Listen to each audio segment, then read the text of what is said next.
Hi all welcome to football arena.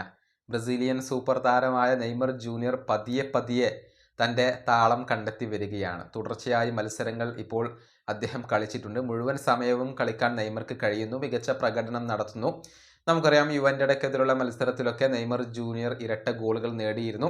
Brazilian ദേശീയ ടീമിൽ Carlo Ancelotti അദ്ദേഹത്തെ ഇതിനോടകം തന്നെ ഉൾപ്പെടുത്തി കഴിഞ്ഞു എന്നുള്ള റിപ്പോർട്ടുകളൊക്കെ പുറത്തേക്ക് വന്നിരുന്നു. ഏതായാലും പരിക്കിൽ നിന്നൊക്കെ മുക്തനായിക്കൊണ്ട് നെയ്മർ ഇപ്പോൾ തൻ്റെ ആ ഒരു പഴയ പ്രതാപം വീണ്ടെടുക്കാനുള്ള ശ്രമങ്ങളിലാണ്.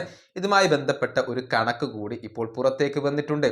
അതായത് നെയ്മർ ജൂനിയർ ഒരു അപരാജിത കുതിപ്പ് നടത്തുന്നുണ്ട്. കൃത്യമായി പറഞ്ഞാൽ നെയ്മർ ജൂനിയർ ഗോളടിക്കുകയാണെങ്കിൽ ആ മത്സരത്തിൽ അദ്ദേഹത്തിന്റെ ടീം പരാജയപ്പെടില്ല.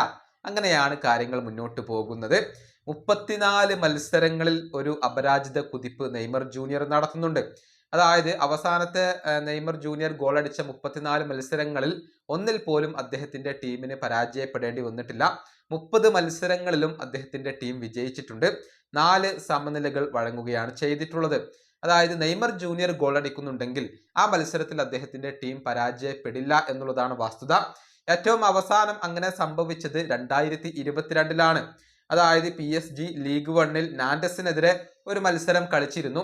ആ മത്സരത്തിൽ നെയ്മർ ജൂനിയർ ഗോളടിച്ചിട്ടും PSG പരാജയപ്പെടുകയാണ് ചെയ്തിട്ടുള്ളത്.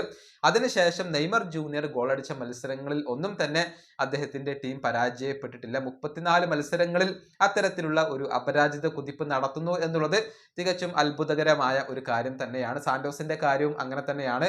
നെയ്മർ ജൂനിയർ തിളങ്ങിയാൽ അവർക്ക് വിജയിക്കാൻ കഴിയുന്നു. നെയ്മർ നിറം മങ്ങിയാൽ പലപ്പോഴും സാന്റോസ് പരാജയപ്പെടുന്ന ഒരു കാഴ്ചയാണ് നമുക്ക് കാണാൻ കഴിയുന്നത്.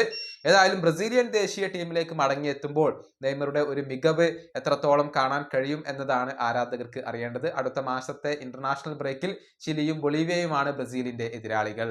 ഈ വീഡിയോ അവസാനിപ്പിക്കുന്നു. അടുത്തൊരു വീഡിയോ വീണ്ടും കാണാം.